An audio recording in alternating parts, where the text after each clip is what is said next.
You remember when you got her? You had hours and hours to just drive and dream. You spent your Saturdays fixing whatever needed fixing just to keep her running right. 20 years later, isn't it time you two got reacquainted? When you're ready, we're here. Because at LMC Truck, we know that while time may have passed, your passion for her never faded. Get her back on the road where she and you belong.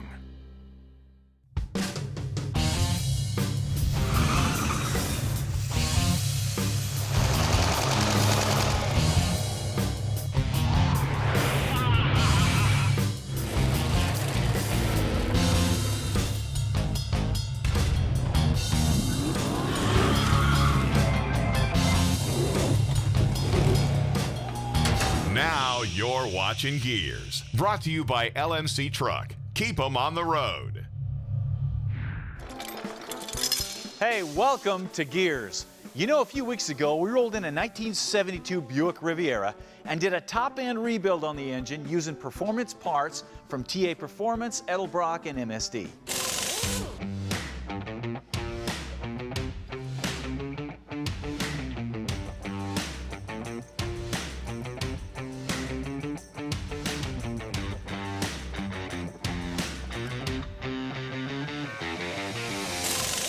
Now, the point of this project is to not only introduce people to the massive coolness of the Boattail Riviera, but also to show that it's possible to have fun with an old car and not spend a fortune, provided you find the right project vehicle and you don't let the project run away with you. That's why it is so important to plan the project out and budget it with your planning book first and then stick to it. Now, I know a lot of people think that they'd like to get into a big frame-off, ground-up build like this. But if you don't have the ability and the time and the money and the tools to do something like this, this is not a dream car for you. This can be a nightmare. This can get you divorced. This can put you in a poorhouse. No, the type of project that most people want to get into is what we call the Resto Mod, which is a nice blend of restoration and modification. Resto Mod, that's where the name comes from. And a prime example of that is what we're going to do on the Buick here. Okay, with the engine taken care of, we're going to turn our attention to the body and the interior. Because as cool as these old Boattail Rivieras are, there are a few things that you can do to refine the lines and make them even cooler without spending a lot of money. The first being getting rid of those overriders on that front bumper that look like they belong on a police car.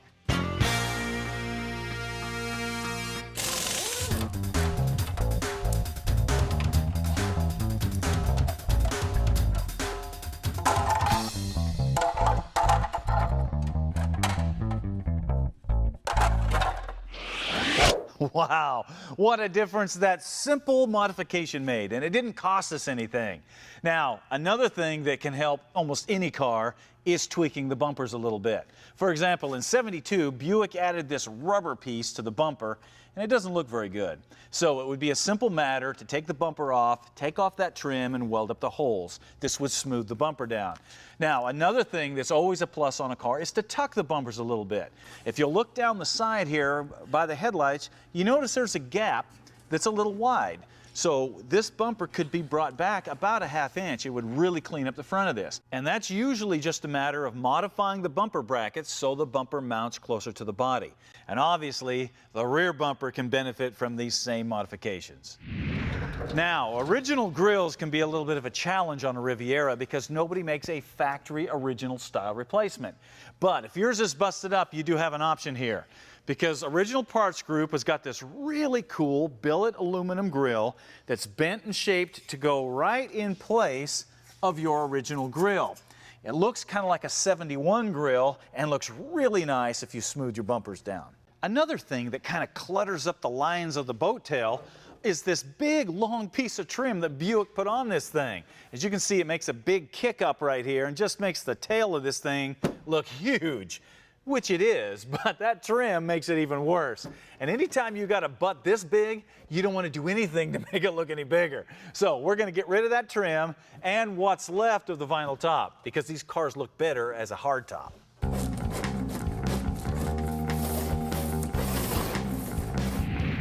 Man, it's always nice to see a roof with no rust that's been hiding underneath a vinyl top, because this is always a bit of a gamble. You never know what you got until you get all that junk off of there.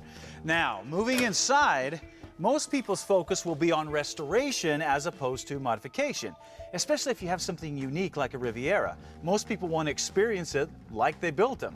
So, that being the case, the first thing that should be on everybody's list on any old car or truck is replacing all the rubber and weather stripping. Take a look down the door there. You see all the cracks in the rubber and the weather stripping?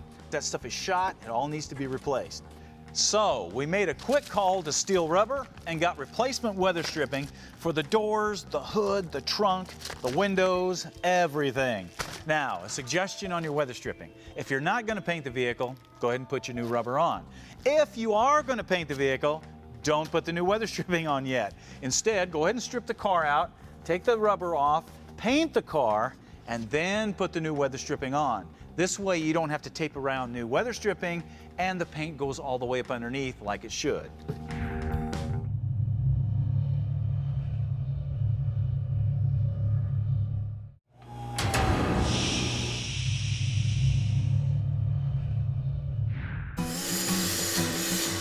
Hey, welcome back to Gearz and the Resto-Mod Riviera project, where we're showing you that it's possible to blend restoration with modification and end up with a unique vehicle that's still fun and affordable. Now, so far, we've shown you how some really simple modifications like smoothing down bumpers and getting rid of extra trim and chrome and getting rid of an old vinyl top can make a huge difference and not cost you anything.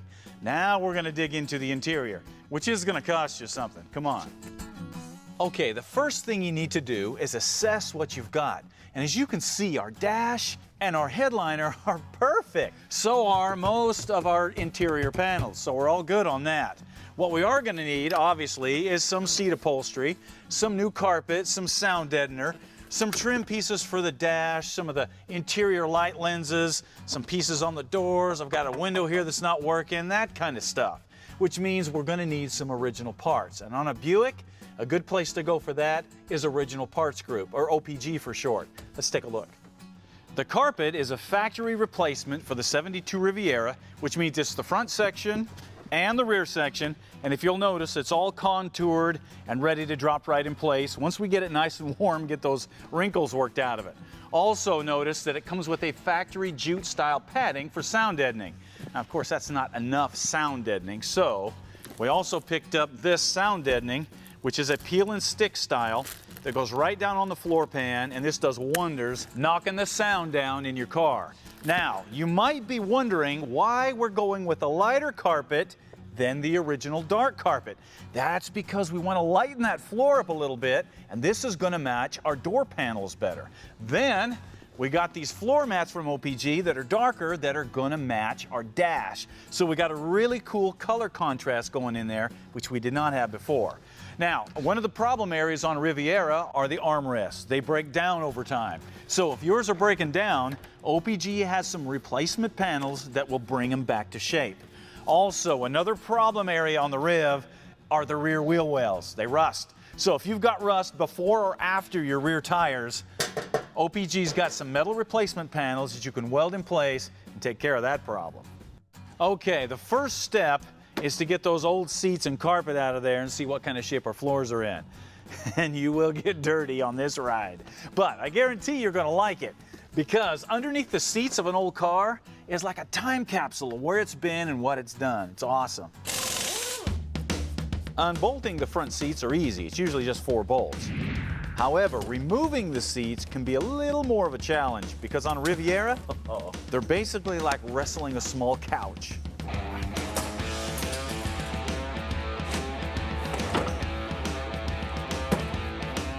One down.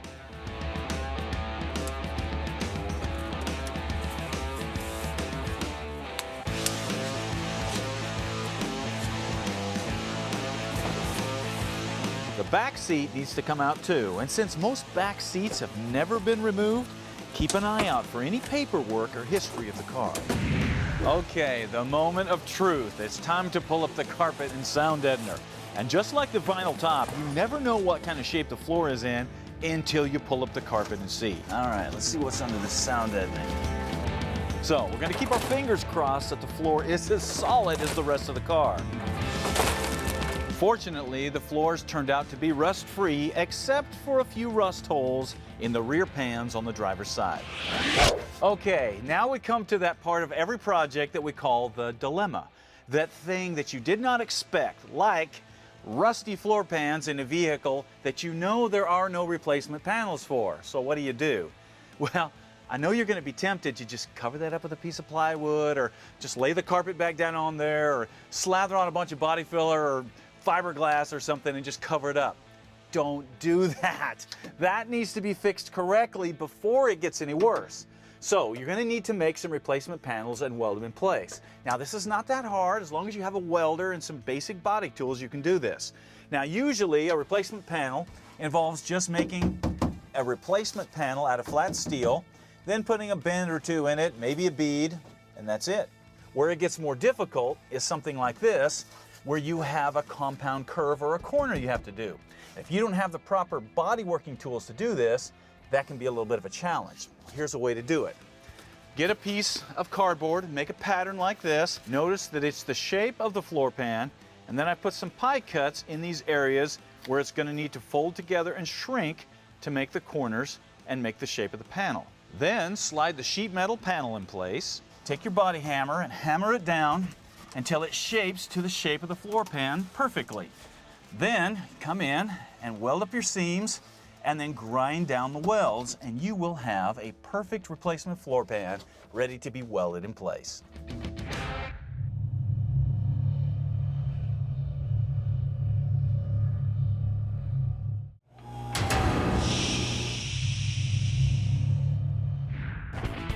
And now, Suspension Tech, brought to you by Eibach, the leader in performance suspension, proudly made in the USA.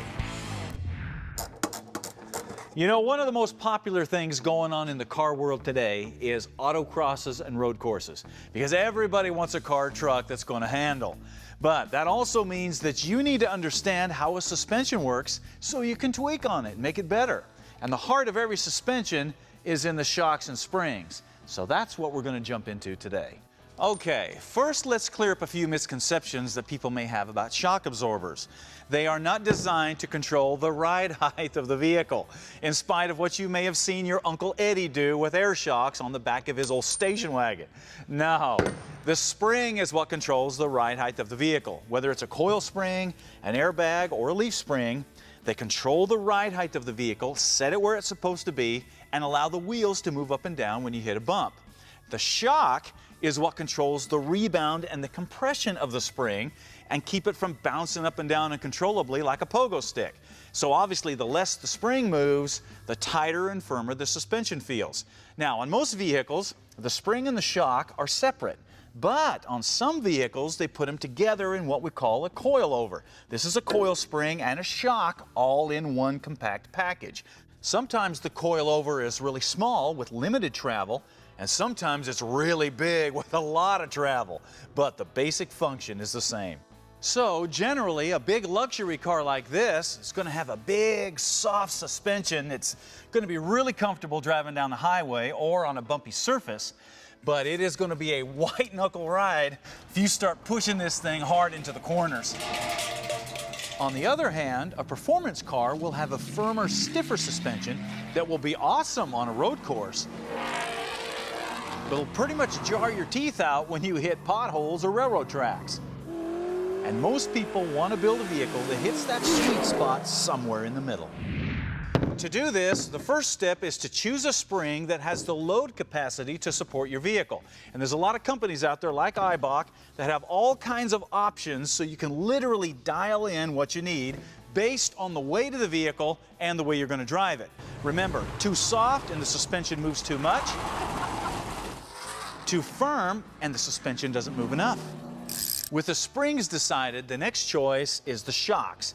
And for regular street driving, the non-adjustable gas performance shock is usually a really good choice because they are designed to give a nice blend of street and performance driving.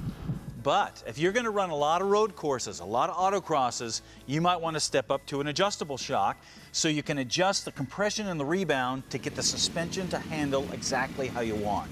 Now, as you can see, there is a lot of variables that go into choosing shocks and springs. And this is where you doing your research and planning things out will go a long way to you getting the right parts the first time.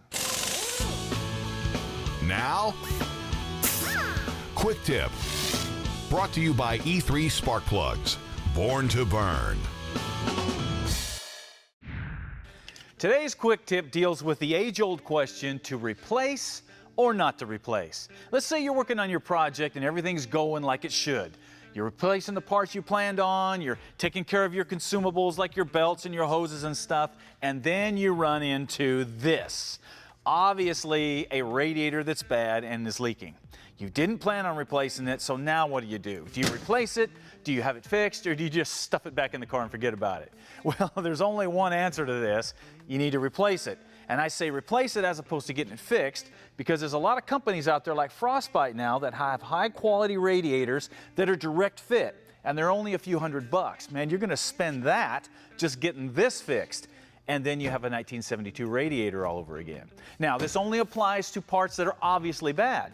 Notice that I reused my alternator, my power steering pump, those sort of things that even though they look bad, they're still functioning. So there's no reason to replace those yet. This is only for parts that are obviously bad, and if they are, you need to replace them, even if you didn't plan on doing it. If you'd like to learn more tips to make your life easier in the shop, check out the tips page on the website.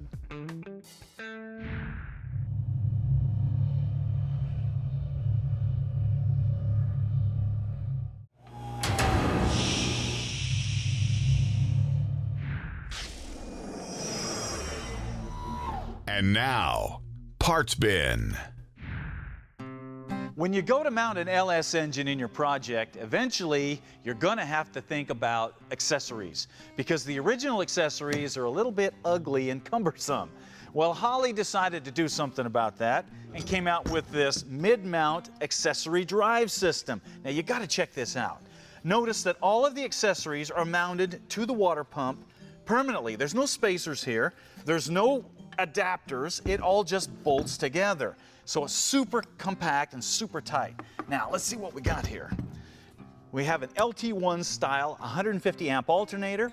We have an LT1 style water pump cartridge, so you can pull this out and replace it without having to remove everything. You have a compact air conditioning compressor. You have your power steering pump and reservoir, even the idlers on there. Then it comes with the damper, the belt, the gaskets, the hardware, everything you're going to need to bolt this on your engine.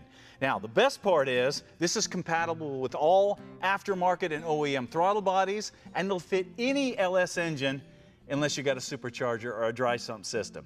So if you're looking for a simple, clean way to mount your accessories on your LS, Holley has got the answer with the mid-mount accessory drive system. There is no question that classic Chevy C10 trucks have become extremely popular project vehicles because they're great hot rod potential, they're cool, and they're affordable. But when it came time to put a new transmission into one of these trucks, you didn't have a whole lot of choices. Usually automatic or granny 4-speed was it. Well, that has all changed because American Powertrain has come out with what they call the ProFit 5- and 6-speed transmission kits for the classic 64 through 72 C10 trucks. Now, if you're on a budget, you can go with the smaller TKO 5-speed, which will handle 600 foot-pounds. Or you can step up to the Magnum 6-speed, which will handle 700 foot-pounds. But whichever way you go, both come with the White Lightning Revolution shifter, which will allow you to mount your shifter in whatever location is best for the seats that you're using. Then the rest of the kit comes with a bell housing assembly. You have an adjustable aluminum cross member so you can dial that in. And you have all the hookups to put it in, including a hydraulic throwout bearing. It even comes with a new drive shaft, so you don't have to hunt that down. Now, when you put one of these bigger transmissions into an early Chevy, you need some more room in the floor. So American Powertrain also offers this fiberglass transmission hump that will fit right in place like a factory unit and give you enough room to fit that transmission so you don't have to bang on the floor with a hammer. If you want to put a stick in your truck, well, you want something that's engineered to fit and is going to handle the flogging that we know you're going to put on it. You need American Powertrain. What are you working on? Brought to you by Woodward Fabrication, selling quality metalworking equipment since 1966. Today's What Are You Working On comes from Joe Dietz from Littleton, Colorado, and his project is a 1966 Ford Ranchero. Now, he said he got the idea because he loved the Copperhead truck that I did years ago, and he convinced his wife that they needed some sort of a shop truck around the house, you know, to run errands. So they picked up this 66 Ranchero. Now, he said the first thing he did is he tore it all apart, put it on a rotisserie, and did all the metal work and body work himself. Then he painted the car a burnt orange Mopar color in the home garage as well. And the interior's been upgraded with modern bucket seats and a console. So, Joe, to recognize such a cool project, we hooked up with our guys at Woodward Fab, and we're going to give you one of these bench vices so you got something to pound and beat on when you're in the shop. And we're also going to give you one of our Gearz t-shirts because you're obviously a real gearhead. And then we're going to give you one of our project planning books so you can keep track of everything you did on that project. And we're going to give you one of our electrical wiring books so you can understand the ins and outs of wiring. And our children's book, The Purple Bicycle, to help you relive your childhood. We're also going to hook you up with a gift card from LMC Truck to help offset some of the cost of your next project. All right, for the rest of you guys, if you want to get in on this, get your vehicle featured on the show, you got to send it in. Let us know what you have. Go to our website, go to Gearz Nation, and go to What Are You Working On and submit your project. The website's also the place to find out more information on any products you may have seen on the show, any Gearz merchandise, and how to join Gearz Nation so you can stream any of our episodes commercial-free. Finally, don't forget to like us on Facebook so you can get some behind-the-scenes footage of our weekly web series, Shifting Gears. Okay, that wraps it up for us today. Joe's going to go cruising in his Fairlane. I'm going to go smoke the tires on something, which means it is time for you to get out there and start bending some wrenches yourself. We'll see you next time.